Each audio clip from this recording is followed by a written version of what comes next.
everybody, and welcome to episode number 3 of the Round Rabbit podcast. My name is Nancy, and you can find me on Ravelry and Instagram as Round Rabbit, and you can shop for my handmade wares at roundrabbitextra.bigcartel.com. So, yay, episode number 3. I've made it to 3. Today's Wednesday. What's the date? September 21st, I think. I think it's the last day of summer. Thank God. Doesn't mean that it's cooled down here at all. It's still hot, but it's kind of cool in my house, so I'm pretending that it's actually fall and I'm wearing kind of a sweater thing. But yeah, so I normally record on Tuesday. Well, normally by, the last 2 times that I did this, I did it on Tuesday. But I got so engrossed in sewing yesterday that, I put it off till today. So, how many people can say that they were so engrossed by sewing? That's kind of funny, but that's my life. So, yeah, it was kind of funny. Anyway, another smooth introduction. One of these days I'll be all jazzy and just, let it roll out like a pro. But I'm not quite there yet. Let's see. First of all, I'd like to thank a couple podcasts that gave me a nice little shout out.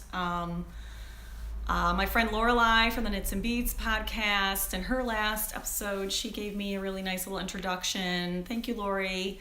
And the Mean Girls, who I have proposed marriage to, and they've accepted, they also gave me a nice little shout out. And I know quite a few people came over to check me out because of them, so thank you.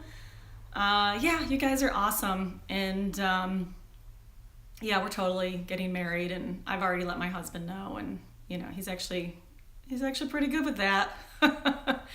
Typical man. Anyway, I'm totally kidding. Kind of.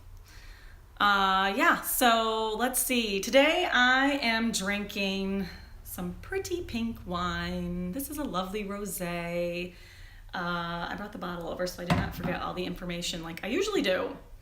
Once again, this is from a local winery. The label is Kelby. I always say his name wrong. Kelby James Russell. And he is the winemaker for a local winery called Red Newt. But this rosé is under his own label, and I believe his, what does he call his? Nut Road Vineyard. So this is a 2014 Cabernet Franc dry rosé. I love rosé, not just because it's pink, but that does help, I will admit. But yeah, in recent years, rosé has become, the trendy thing to drink. And I'm blaming hipsters for this. And hipsters, rosé existed before you. You did not discover rosé, so you can just go away. Put on your lumberjack costume and, prance off into the sunset. Because I've been drinking rosé a lot longer. Anyway. This rosé is really fabulous. In fact, this exact vintage was voted, I think, in the top 10 of rosés in the world. Something crazy like that. So, Kelby's kicking ass. It's pretty awesome. This is my last bottle of this particular vintage. I do have the 2015, which is residing happily in my wine rack, and I'm going to hold on to that as long as I can. I don't know why, just because. So anyway, check out this glass. No pottery this week, but so that's a sheep with a ball of yarn and some knitting needles. How awesome is that? I love this glass. I got this at Rhinebeck last year, and I'm kicking myself because I totally forgot to look up who I bought this glass from. I will figure that out and put it down here somewhere. all I remember is that she was a lovely person and she had some beautiful, I believe, homespun yarns and other incredible things. Lorelai, I think, bought some of her yarn and liked it quite a lot. But anyway, we both bought these glasses, and definitely one of my favorite purchases from Rhinebeck. I like to buy things that aren't necessarily yarn. I like to buy tools and gadgets and just fun things like this that I can, keep forever and think fondly back of that time in Rhinebeck. So anyway, they also had a stemmed version, which I'm kind of hoping to pick up this year. We'll see. Anyway, excellent glass. Even more excellent wine. Sorry, glass. The wine wins out this time. Yeah. Let's hope I don't knock that over, but chances are good I might. Okay, so let's see here. I'm going to get right into the knitting. Last week I showed you a pattern book from Rowan. They were all designs by Martin Story. I'm already getting tongue-tied. I showed you a sweater called the Esk sweater. E-S-K-E. E-Esk. Wow, I haven't even had that much to drink. I don't know what my problem is. Anywho, let's see. I'm gonna get right to it in my lovely ball sack, which every knitter should have one of these. This was a gift from Lorelai. We both saw this at Rhinebeck and thought it was pretty much the funniest thing ever, and she tracked it down and sent it to me, and I love it. Yes, so this is the book that I showed you, and this is the sweater. This kind of little funky cardigan. Let's see, can you see that? I have no idea. So I kind of talked about how I had visions of making it in red yarn, but I don't actually have any red yarn. So I don't know, I kept thinking about it and then thinking, well, I should really work on my Rhinebeck sweater. That's, there's no way in hell that's going to be done anytime soon. And it's just so much more fun to cast on something new because it just is. So I looked through my stash yet again and came up with some yarn, and decided to do something very typical of me, and that is do a striping kind of situation, which I do all the time. I love stripes. I'm wearing stripes. I think I wore stripes last week, and I showed you a striped scarf in my first podcast. So if you're sensing a theme, you're onto something. So yeah, so I got out this yarn. Let's see here. Let me find I do have a ball. Oops, wrong ball. Well, okay. I got a big old bag of it here. This is the yarn that I am using, and it is by, Plymouth Yarn Boku. That is the label. And it's in colorway 17, which of course I believe is discontinued. So I'm really hoping I have enough of this. The pattern calls for so much yardage, and I have just under that yardage, but my size is kind of an in-between thing, so I don't know. I'm just really kind of going for all these stinking bugs are still here in case that was preying on your mind. Yeah, so I hope I have enough, and we'll see. I knit up a swatch to test my gauge because I loom knit, as you may know. And that's a really important step in loom knitting. If you're going to try a needle pattern, you need to knit a swatch and figure out how many stitches per inch you are getting. And if it is not an exact match, which it's very often not, you need to do a little math and kind of adjust the pattern, which is really quite easy. Once you know how, it's pretty easy. So anyway, I knit up a swatch. It was really close, and I think I did not block the swatch. I had I blocked it, I think it would have been perfect. So I'm just gonna go for it. I'm just gonna wing it and hope for the best. But so this is the loom that I am using. Let's see here. Okay, here we are. Let me move this out of the way. So here's the thing about looms. They're not exactly portable. I mean, it's not like you're gonna haul this onto the bus and be like, hey, I'm knitting. You know, you're not gonna sit in a dentist office with this on your lap, but actually this one's not too bad. But so this is my sleeve. And as you can see, I'm striping. So what I've been doing is, yeah, so you can see this is all just for one sleeve. And I know it looks really funky. When you're looming, it really, you know, everything is really stretched out. And it can be difficult to envision the final product because of that. But once it's off and you block it, everything is dandy and it looks wonderful. But yeah, so I was saying something else, totally can't remember. Yeah.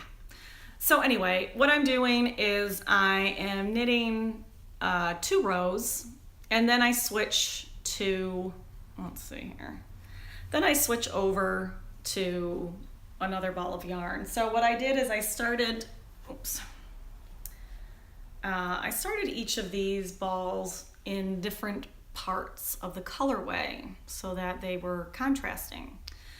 I did have to change at one point because at some point they kind of were working the same colors, so there was no contrast anymore. But all you do is you just start another ball. It's really not a big deal. Yeah, so this is not the first time I've done this. In fact, I have another sweater that's, you know, halfway made that I started in 1873, something like that, which I of course have not finished, but it's a similar idea. I was using Noro in that one. This is Plymouth yarn, and I will say this yarn behaves very, very similarly to Noro in that it might be a little softer, but you can be knitting along just, you know, minding your own business, and next thing you know, you're just holding like 2 ends because there are places, you know, it's thick and thin, and then all of a sudden it just pulls apart into nothingness, and those moments are not happy times, really. But, you know, it is what it is. I expect it of Noro. Apparently I shall now expect it of this Plymouth yarn Boku.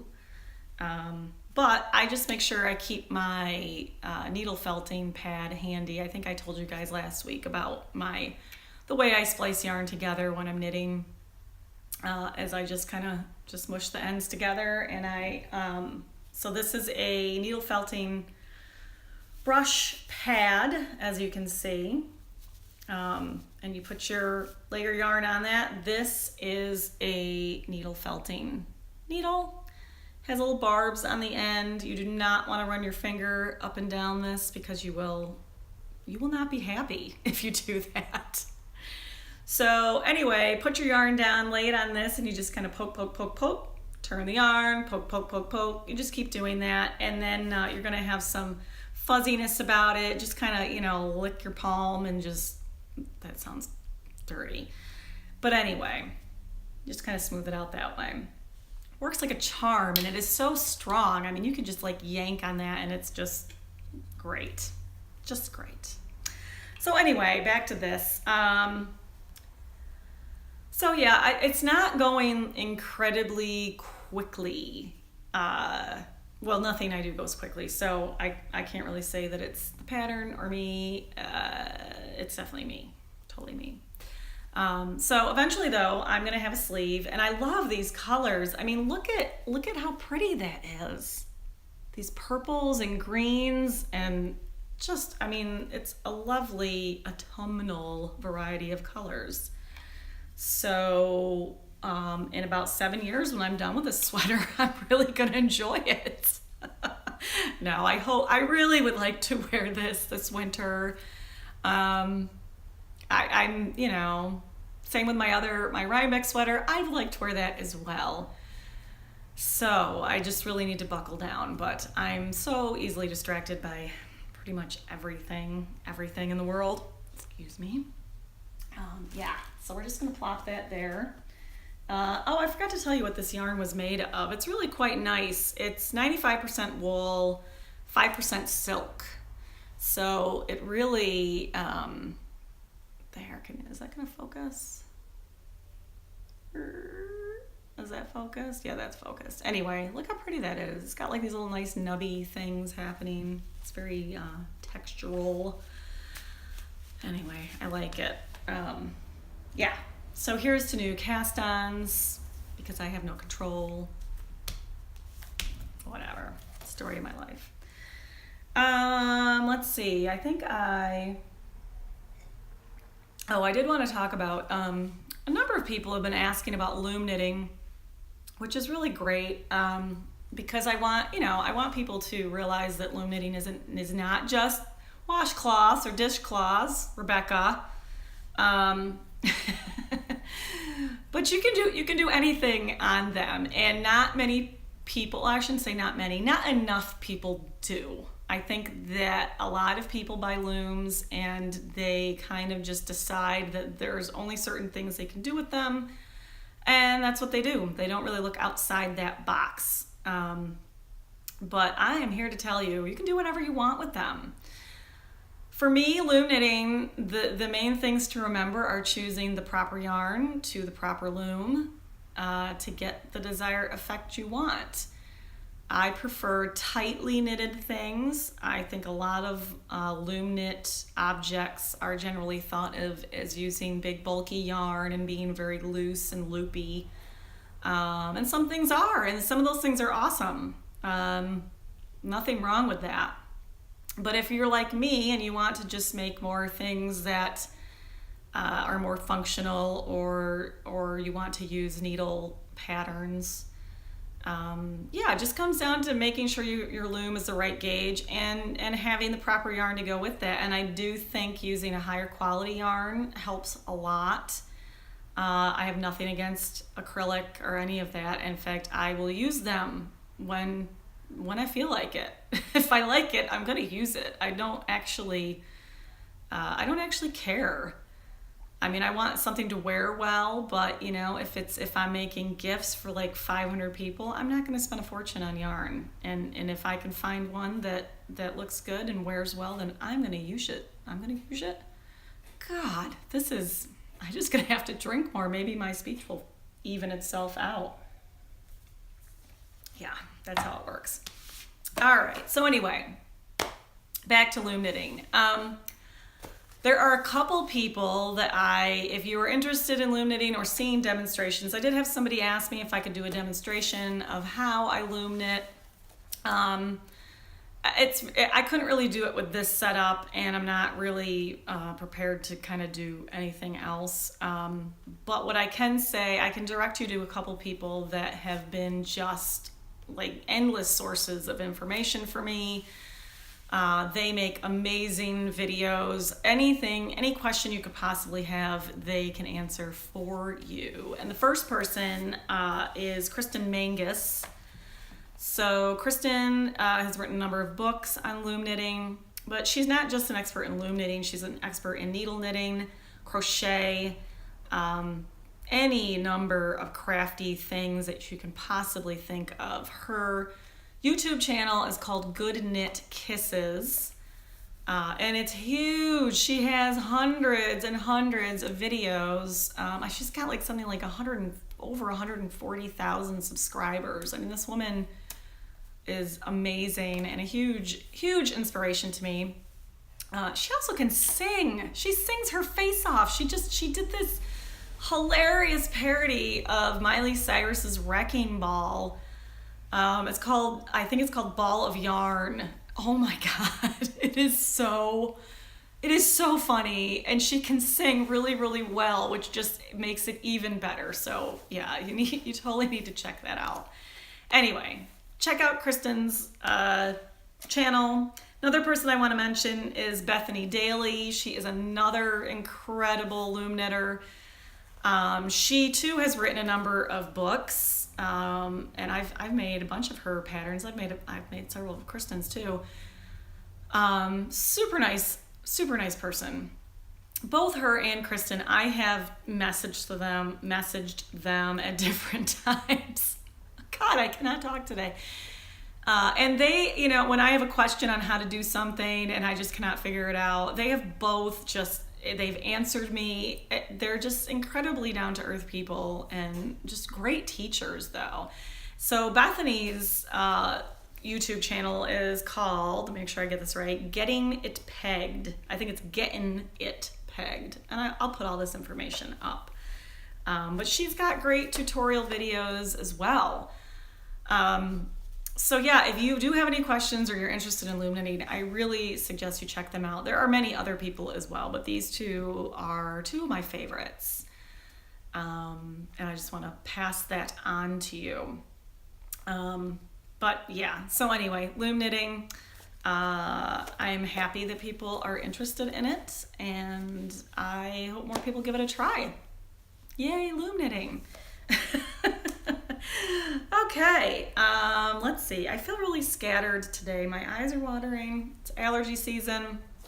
Yeah, either I'm talking really fast or this could be in complete slow motion. I have no idea. I feel really just kind of out there. I'm not sure quite why.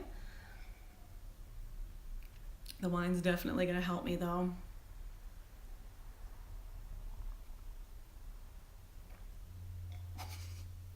Okay, I was going for a Family Guy moment there, but I think it failed. Anyway, okay, I'm going to show you a work in progress that I, of course, have been working on for a while. I mentioned it last week. I had started a brioche scarf, probably late winter this year, still this year.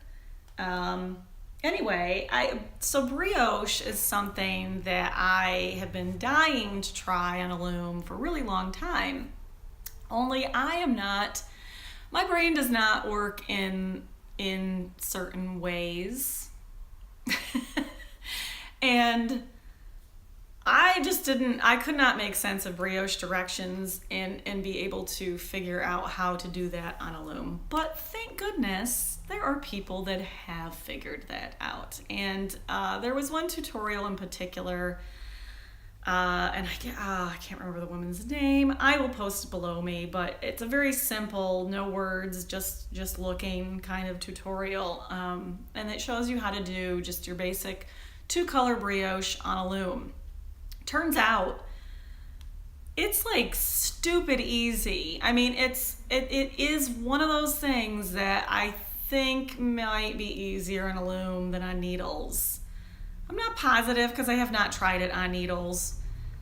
But yeah, it's really easy on a loom. Now, mind you, I have not done decreases or increases. I haven't tried any of those beautiful leafy shaped things because once again, I don't know how to do that. I can't figure out how to do that. However, there is someone that has figured that out, and I'm pretty sure that she's working on making a tutorial about that soon, and I hope she hurries up, and I can't remember her name, but if you happen to be that person, just, step on the gas, because I'm dying to make some decreases and increases. Anyway, so here's my scarf. Of course it's a scarf. I love scarves. Yeah. So I started this, I don't know, maybe in February. I'll show you that up close because it is gorgeous. Check that out. I mean, beautiful. You can see me peeking. Yeah, and then the other side is equally amazing and beautiful. So what I'm using for this is Malabrigo Rios, which is one of my favorite yarns. It's just, I mean, yeah, if I could knit everything in this, I totally would. The colors of Malabrigo, gosh, they just can't be beat. They seriously can't be beat. I'm serious.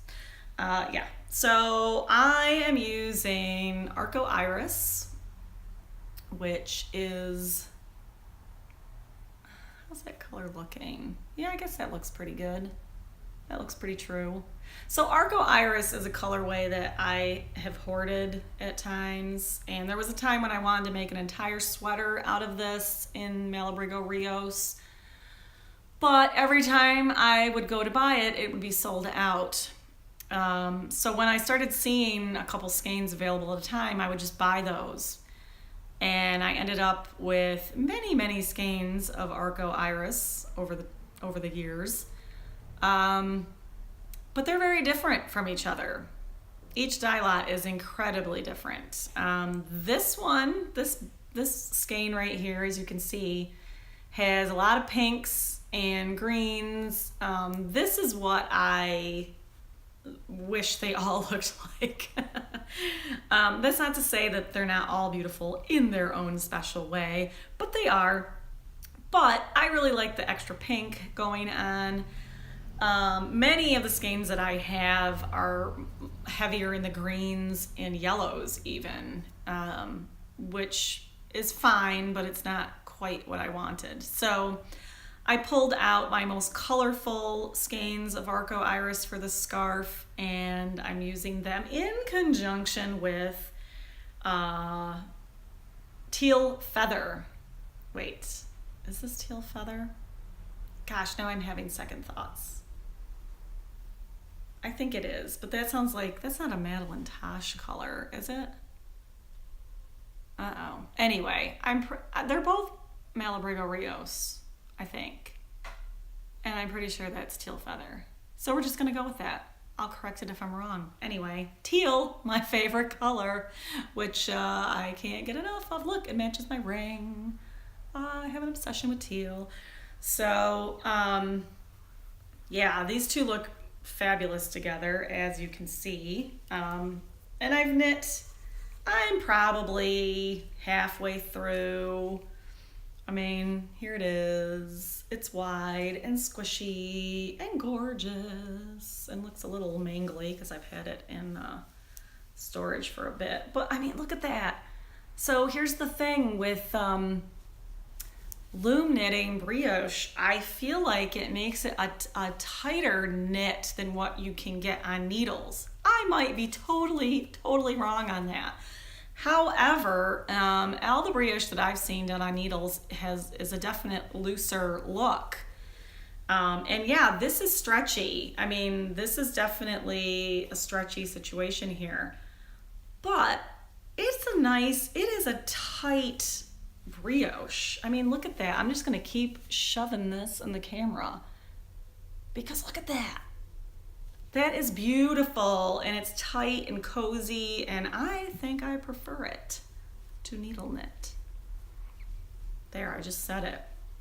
Anyway, the loom that I'm using for this, oh look, I have to share my my fringe. I got some fringe here, mean girls, check them out. Oh yeah. So I have woven in the ends up until then, but you know, I might leave that. I might. You never know. Actually, I was thinking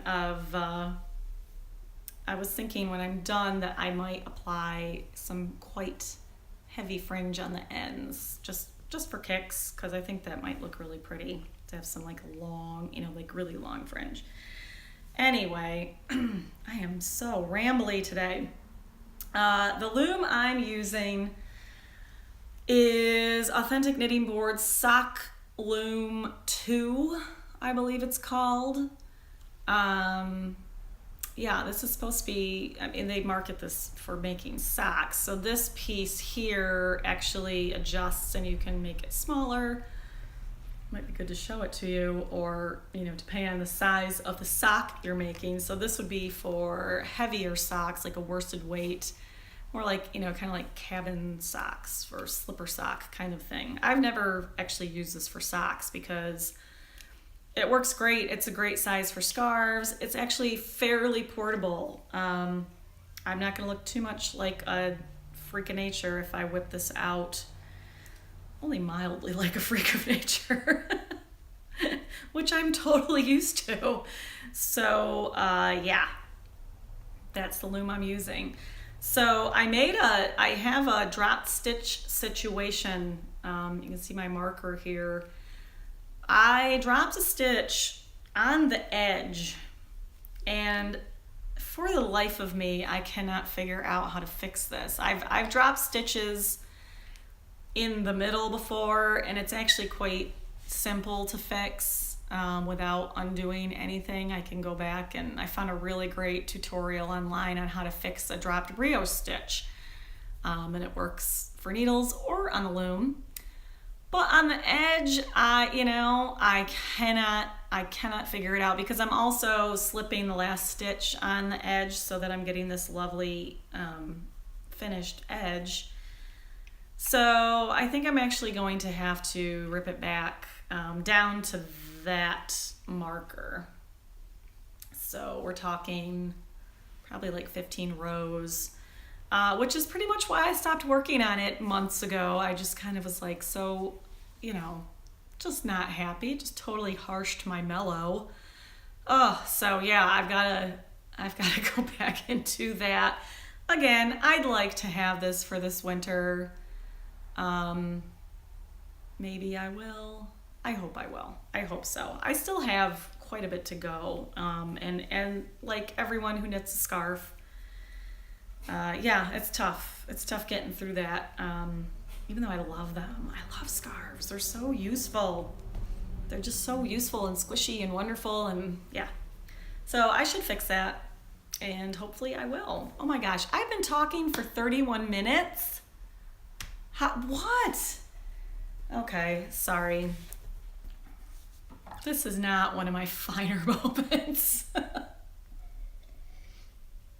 I don't know.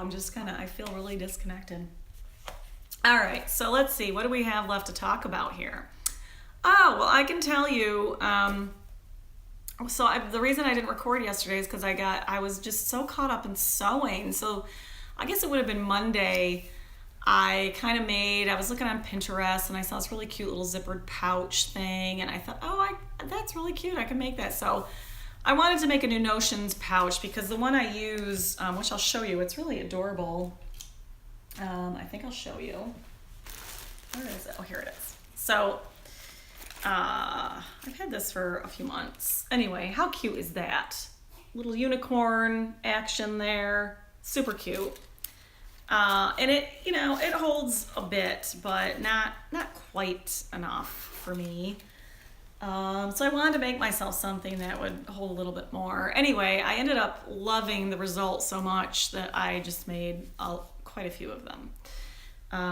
But here's the finished result. Is this cute, adorable quilted thing, right? Look at that, little pink ends on the zipper.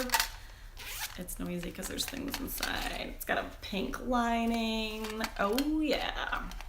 So, yeah, this holds everything that I could possibly want to hold.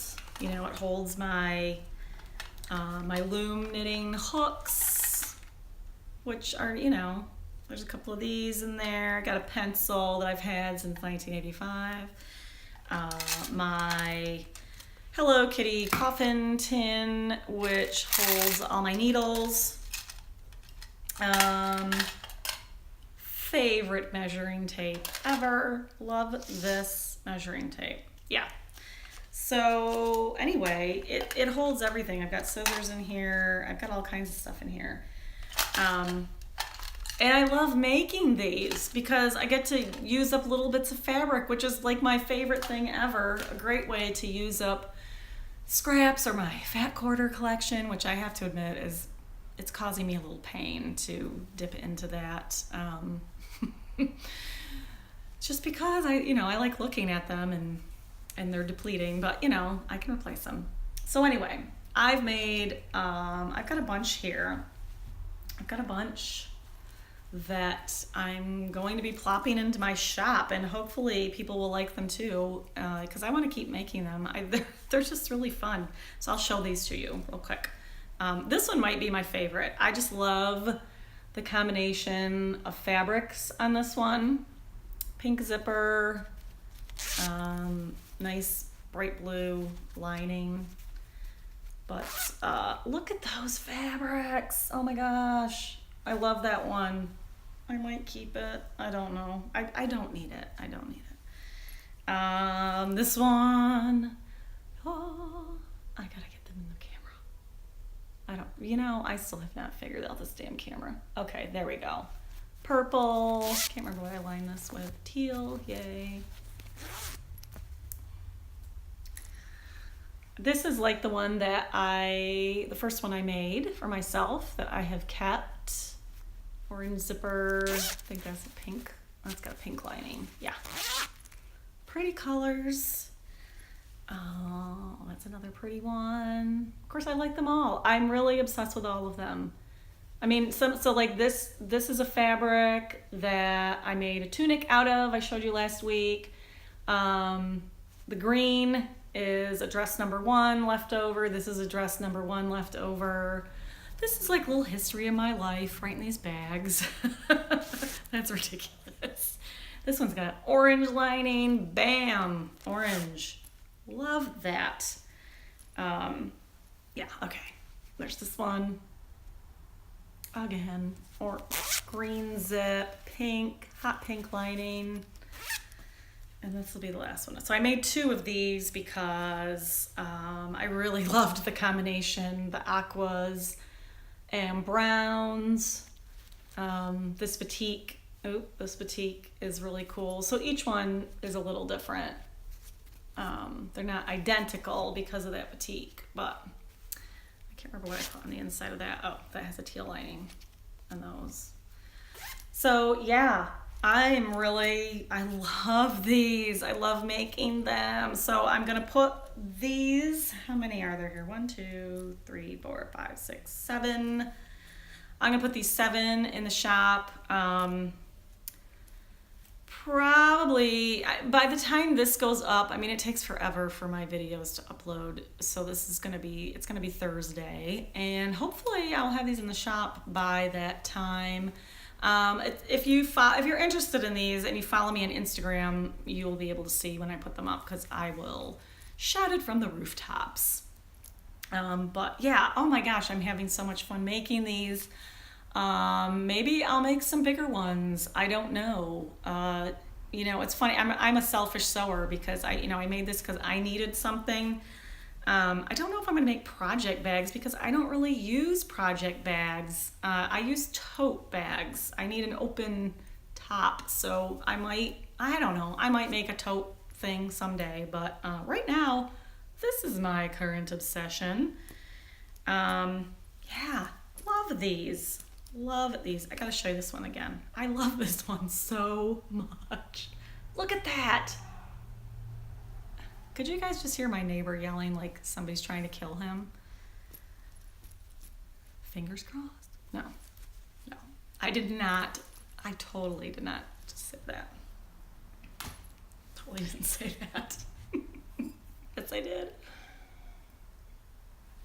All right, so let's end this crazy situation. Let's see. What have I discussed everything I was going to discuss. 38 minutes. Okay, so I'm going to end talking about a few podcasts that I have been enjoying. I keep trying out new podcasts. There's just so many. It's just amazing. I think I could probably try out 3 new podcasts every week and never get to the end of it because there's new ones coming out all the time.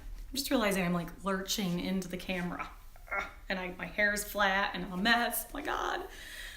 Okay, so first podcast that I have been enjoying for a few weeks now actually is called Beautiful Things, and it is hosted by Claire. Claire is in the UK, and I believe she owns a studio called Beautiful Things where she teaches classes on sewing and crochet.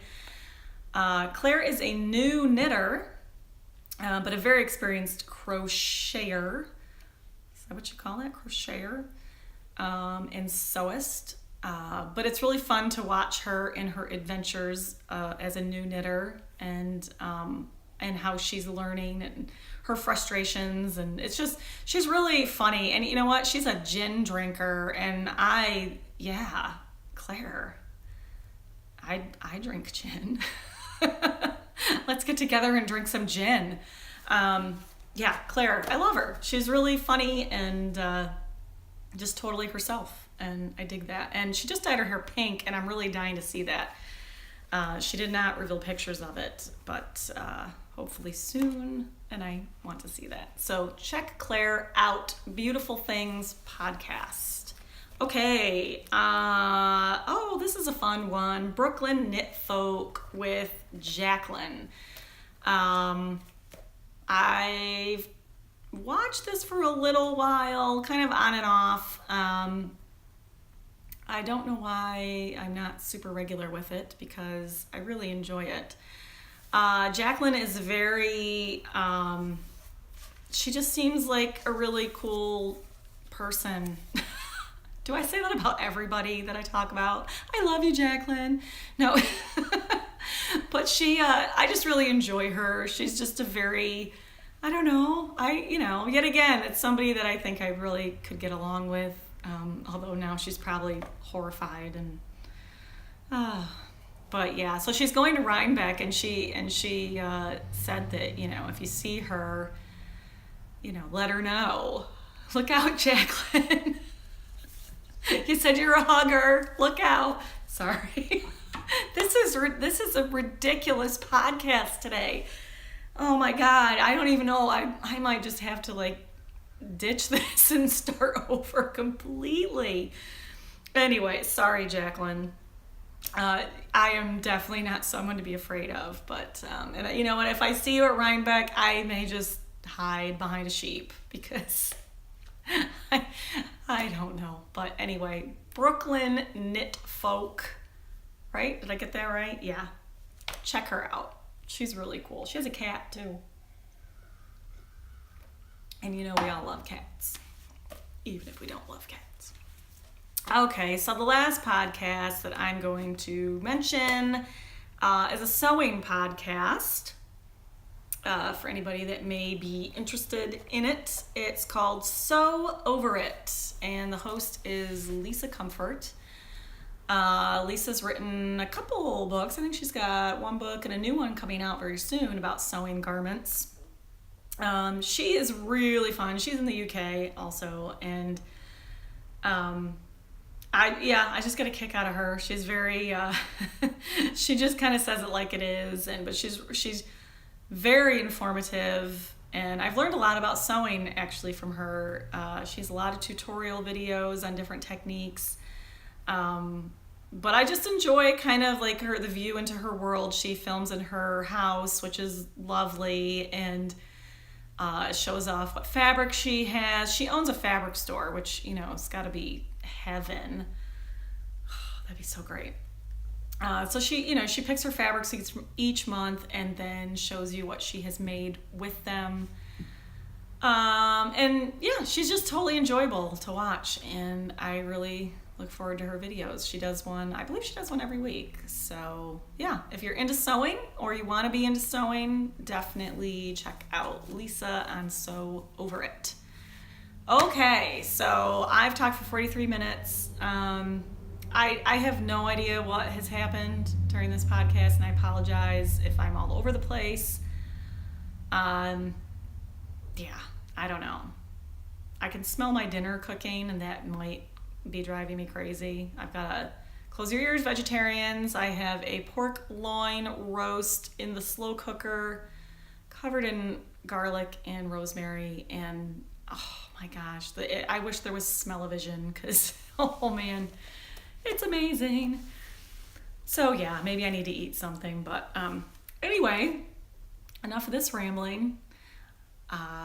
So before I go, I will remind you that you can follow me on Instagram and Ravelry as Round Rabbit. And if you're interested in any of my handmade wares, including the little zip pouches I showed you today, you can find them in my online shop at, what is it called?